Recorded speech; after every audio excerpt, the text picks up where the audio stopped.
అందరికి నమస్కారం. ప్రస్తుతం మనతో పాటు ప్రముఖ జ్యోతిష్య వాస్తు నిపుణులు, లలితాదేవి ఉపాసకులు బ్రహ్మశ్రీ నానాజీ పట్నాయక్ గారు మనతో ఉన్నారు. గురుగారితో మాట్లాడదాం. నమస్కారం గురుగారు. శ్రీమాత్రే నమః. గురుగారు, బంగారం ఇష్టం లేని వాళ్ళంటూ ఎవరు ఉండరు. సాధారణంగా ఎంతో కొంత కొన్ని గ్రాముల బంగారం అయినా ధరించాలని చెప్పి అందరూ భావిస్తూ ఉంటారు.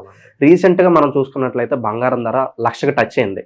సో చాలా వరకు ఆందోళనలో ఉన్నారు. పెళ్లిళ్ళ సీజన్ అయితే ఇంకా బంగారం చాలా వరకు కొనలేని సిచ్యువేషన్. మిడిల్ క్లాస్ పీపుల్ అయితే చాలా మందికి ఉన్న సందేహం ఏంటంటే, మరి రాబోయే రోజుల్లో ఈ ప్రైస్ ఇంకా పెరుగుతుందా లేకపోతే తగ్గుతుందా, దీనికి ఆల్టర్నేటివ్ ఇంకా మేము దేని మీద ఇన్వెస్ట్ చేసుకుంటే బాగుంటుందని చెప్పి చాలా మంది డౌట్. మరి పంచాంగ శ్రవణం ప్రకారం ఈ సంవత్సరం బంగారం ధరలు ఎలా ఉండబోతున్నాయి రాబోయే రోజుల్లో? తప్పకుండా అండి. పాపం మనం బ్రహ్మం గారు ఎప్పుడో చెప్పారండి, బంగారం కొనలేక ఇత్తడి కొంటారు, ఇత్తడి ఆ రేటుకి వచ్చేస్తుంది, ఇత్తడికి ధర పెరుగుతుంది అని. అయితే మనకి డ్రాస్టిక్ గా పెరిగింది ఇప్పుడే చూసాం. ఇంత డ్రాస్టిక్ ఎప్పుడు లేదు. ఎందుకంటే ఎప్పుడైనా పెరిగితే మహా 200 పెరిగితే 200 పెరిగింది అని గమనిస్తే ఒక 6 months నుంచి 6 months to 8 months పీరియడ్ లో చూస్తే ఒక్కసారిగా 60-70 వేలు ఉండేది కాస్త 1,00,000 వచ్చేసి ఒక సంవత్సరం కాలంలో ఒక 30,000 పెరగడం ఏంటండి, హై ఇది కదా. ఇది నేను దీనికి కొన్ని సంవత్సరాలుగా ఒక గ్రాఫ్ తీసుకొని చూస్తే ఎప్పుడెప్పుడు పెరిగింది ఎప్పుడెప్పుడు తగ్గింది అని చూస్తే యుద్ధం ఒక కారణం అనొచ్చా? ప్రపంచ దేశాల యుద్ధం కారణంగా ఇది పెరిగింది అనుకోవచ్చు. ఎందుకంటే అక్కడ యుద్ధం కారణం అవుతుంది. అంటే వాళ్ళు సేఫెస్ట్ ఇన్వెస్ట్మెంట్ ఏది అని చూసుకుంటారు. నువ్వు హ్యాండిల్ చేసుకుని తీసుకెళ్ళిపోయడం ఎలా అంటే పట్టుకుని వెళ్ళేలా ఉంటాయి చూసుకుని ఉంటారు, ఏది పెరుగుతుంది ఇవన్నీ ఉంటాయి. అయితే ఇక్కడ ఇప్పుడు చాలా మందికి ఇక్కడ డౌట్ ఏంటంటే, ఈ 1,00,000 దగ్గరే అవుతుందా లేకపోతే 1,00,000 2 లక్షలకి వెళ్ళిపోతుందా అనేటువంటి డౌట్ ఉంది. కానీ ఈ సంవత్సరంలో పెరిగినంత అయితే పెరగదండి. ఇక్కడ కొంత స్టెబుల్ అవుతుంది ఇక్కడ. ఎందుకు అంటే కేతు ప్రస్తుతం సింహరాశిలో ఉన్నాడు. ఇది కొంచెం విచిత్రంగా ఫ్లక్చువేట్ చేస్తుంది, ఇక్కడ ఆపుతుంటది ఇక్కడ. అలాగే ఇక్కడ ఒకసారి ఆగుతుంది మీకు, మరలా ఒకసారి ఎప్పుడు అవుతుంది కూడా చెప్తానండి మీకు. ఇక్కడ నుంచి సరిగ్గా ఒక 4.5 సంవత్సరాల తర్వాత మళ్ళీ ఒక్కసారి సడన్ గా అక్కడ ఆగుతుంది పెరిగినటువంటి బంగారం. అంటే ఇక్కడ నుంచి 4.5 years తర్వాత ఒకసారి బ్రేక్ పడుతుంది. ఇక్కడ ఒక 1.5 సంవత్సరం పాటు కొంత ఆగుతుంది బంగారం. సో ప్రస్తుతానికి ఒక బ్రేక్ పడింది అనుకోవచ్చు. ఇక్కడ బ్రేక్ పడింది అనుకోవాలి. ఎందుకంటే పాపం తక్కువలో కొనుక్కున్న వాళ్ళేమో ఆనందపడుతున్నారు. 60,000 70,000 50,000 కొనుక్కుంటారు చూసారు ఒక 1.5 సంవత్సరం క్రితం, 2 సంవత్సరాల క్రితం కొన్న వాళ్ళు. అబ్బా ఏంటి నా అసలు నా బంగారం 1.5 రేట్లు 2 రెట్లు పెరిగిందని ఆనందపడే వాళ్ళు ఉన్నారు. అరే ఇప్పుడు పిల్ల చేద్దాం అంటే ఇదేంట్రా ఇంత రేటు పెరిగింది అని బాధపడే వాళ్ళు ఉన్నారు. అందుకే నేను ఎప్పుడు కొంతమందికి ఒక సజెషన్ ఇస్తాను. అమ్మ మీ ఇంట్లో ఒక ఆడపిల్ల ఉంది, మీకు డబ్బులు ఉన్నప్పుడల్లా ఎంతో బిస్కెట్ కొనండి, చిన్నప్పటి నుంచి కొనండి అని చెప్తా. చిన్నప్పటి నుంచి రోజుకి డబ్బులు రోజుకి ఒక 100 రూపాయలు ఎంత వెయ్యండి డిబ్బీలో. లేదా పేపర్ గోల్డ్ అని వస్తుందండి వాళ్ళ రేపు.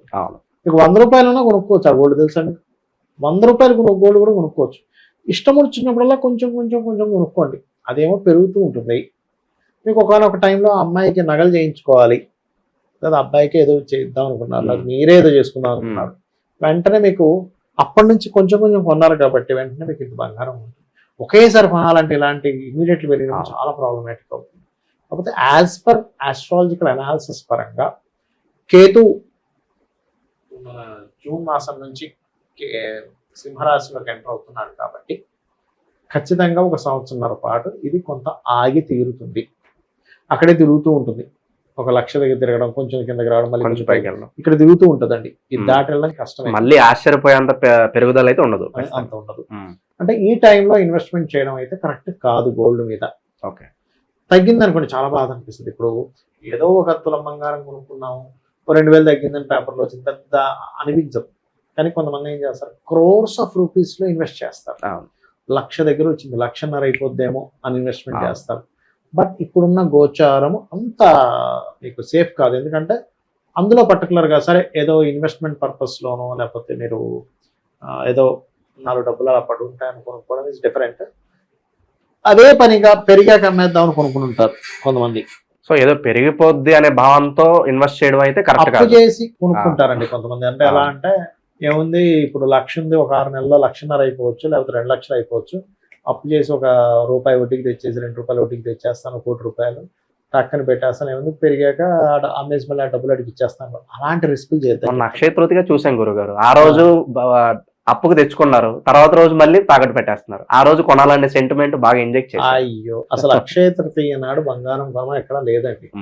అక్షయము అంటే క్షయం కాదు. కుండ, నీటి కుండని దానిపైన ఒక మూత పెట్టి దానిలో ప్రత్యేకంగా మూత మీద కొన్ని సుగంధ ద్రవ్యాలు పెట్టి దానంగా ఇవ్వాలి. అది అక్షయ తృతీయ చేయవలసిన విషయం. విష్ణు సహస్రనామాలు చదవాలి. బంగారం కొనుక్కుంటే తప్పేం కదా, దోషమేం లేదు. చక్కగా మీకు పడి ఉంటుంది, మీకు ఎప్పుడైనా అవసరం పడుతుంది. ఇంకోటి ఏంటంటే, ఇప్పుడు అవసరం అంటే నాకు ఒక థాట్ వచ్చింది. ఎప్పుడు కూడా బంగారం కొనేటప్పుడు ఒక థాట్తో అసలు కొనకూడదు. ఎలాంటి థాట్ అంటే, నాకు రేపొద్దున అవసరం పడితే నేను దీన్ని తాకట్టు పెట్టుకుని డబ్బులు వస్తాయనే థాట్తో అస్సలు కొనద్దండి. అందుకే నేను ఎప్పుడు ఏం చెప్తానంటే, మంగళవారం కొనండి బంగారం అంట. మంగళవారం బంగారం మారుపోతుందంటే మళ్ళీ బంగారం కొనేలా చేస్తాం. ఎంతైనా కొనండి, మీ దగ్గర డబ్బులు లేవు. చాలా మంది చూడండి, వాళ్ళ రేపు పాపం వాళ్ళ జీవితాలకు ఏదో ఇబ్బంది వచ్చి తీసుకెళ్లి బ్యాంక్ లో పెడతారు, అది కట్టలేక వదిలేస్తారు, అది యాక్షన్లోకి వెళ్ళిపోతుంది, చాలా బాధపడతారండి. లేడీకి అయితే ఎంత బాధ అంటే, అయ్యో నా బంగారం నా కూతురికి ఇచ్చేదాన్ని, లేదా నా కొడుకు ఇచ్చేవాడిని అనుకుంటారు. నేనేం చెప్తానంటే, మీకు మళ్ళీ బంగారం మీరు కొనాలి అని అనుకుంటే మంగళవారం నాడు 1 గ్రామ్ బంగారం అయినా కొనండి. మీరు చూడండి, ఖచ్చితంగా కొంటారు. మంగళవారం కొనుక్కుంటే వెళ్ళండి, మీ దగ్గర ఒక టైంకి అరే ఇంత బంగారం నా దగ్గరికి ఎలా వచ్చింది అనుకుంటారు. అంత మంచి యోగాన్ని ఇస్తుంది. మంగళవారం కొనే వస్తువు మారుగోరుతుంది. మంగళవారం అన్ని శుభకార్యాలు చేసుకోవచ్చు. మంగళం అంటే శుభము అర్థం.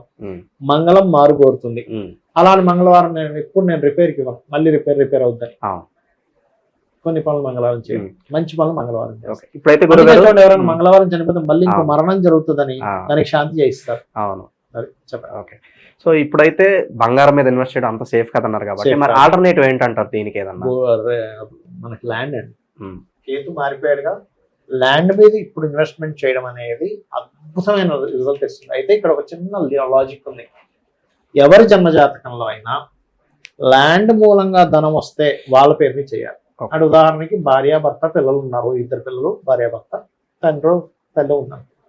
ఈ 4 లేదా 6 జాతకాల్లో మార్స్ ఎవరికి బాగున్నాడు, 4-2 కనెక్టివిటీ అంటారు. అంటే భూమి మూలంగా ఆస్తి మూలంగా ధనం వచ్చే కాంబినేషన్ వాళ్ళకి వాళ్ళ పేరు మీద కొంటే తొందరగా హైక్ అవుతుంది. అలా కాకుండా 4-6 కాంబినేషన్ ఉందండి, అట్లా ఉంది, లేదా శుక్రుడు పాడైపోయాడు, కుజుడు పాడైపోయాడు, పోతులాడు పాడైపోయాడు, అలాంటి వాళ్ళ పేరు మీద అసలు కొనవద్దు అని చెప్తాను.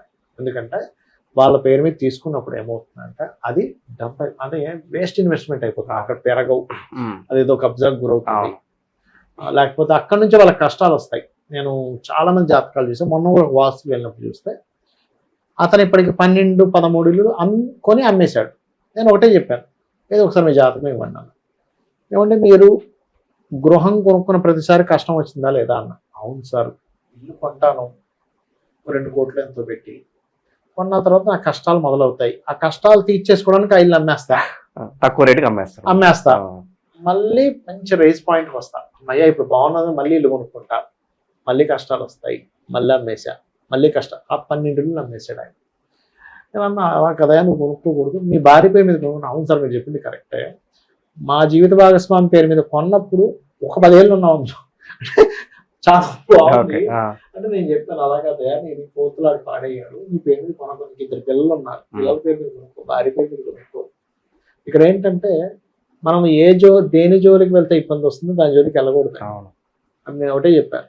పోతులాడు పాడయ్యాడు, గృహం నీ పేరు మీద వద్దు, వెహికల్స్ నీ పేరు మీద వద్దు, వస్తువులు, కొంతమంది వాహనాలు కొంటారు, శుక్రుడు పాడైతే వాహనం వాళ్ళ పేరు మీద పనికిరాదండి.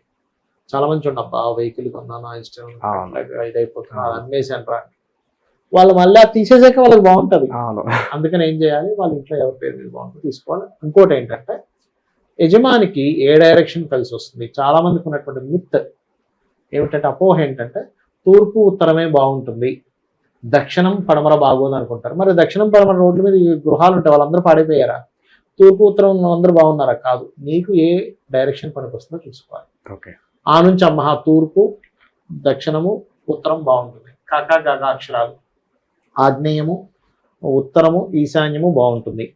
అదేవిధంగా కక కక చచ జజ అక్షరాలను కూడా వాళ్ళ పేరు మొదటి అక్షరం అవుతుంది. చ అంటే చందన్ లేదా ఇట్లా ఉంటాయి.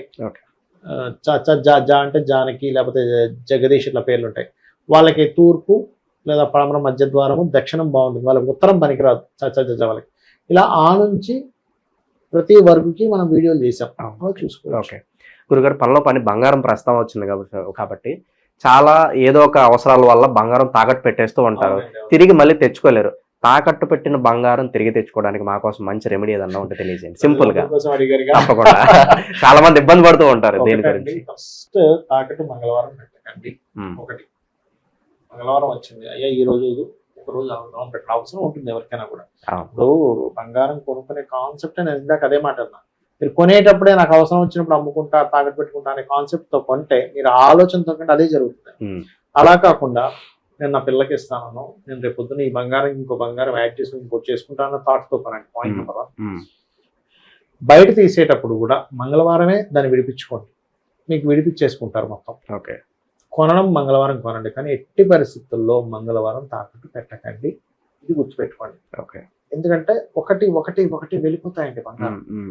ఎందుకంటే అదొక ఎమోషన్. బంగారం అనేది డబ్బులని కాదు, మనీతో కూర్చోవడం ఒక ఎమోషన్ తో చూస్తాం మన ఇండియన్స్. ఒక నగ, మా అమ్మగారు నగండి అంటాం. అట్లా ఏంటంటే ఆ ఎమోషన్ అనేటువంటిది ఎలా ఉంటుందంటే మీకు ఎన్ని బిల్డింగ్లు ఉన్నా ఆ బంగారు నగ అక్కడ ఉండిపోయింది అనేది ఉంటుంది. ఒకటి ఇది పాటించండి. ఇంకోటి ఏంటంటే ఓం అపర్ణాయై నమః అనే మంత్రం మీకు అప్పుల నుంచి బయటపడేస్తుంది. ఓకే. ఓకే. రాబోయే రోజుల్లో బంగారం ధరలు ఎలా ఉండబోతున్నాయి, తాకట్టు పెట్టిన బంగారం తిరిగి తెచ్చుకోవడానికి అద్భుతమైన పరిష్కారం మాకు తెలియజేశారు గురుగారు. ధన్యవాదాలు. శ్రీమాత్రేయ.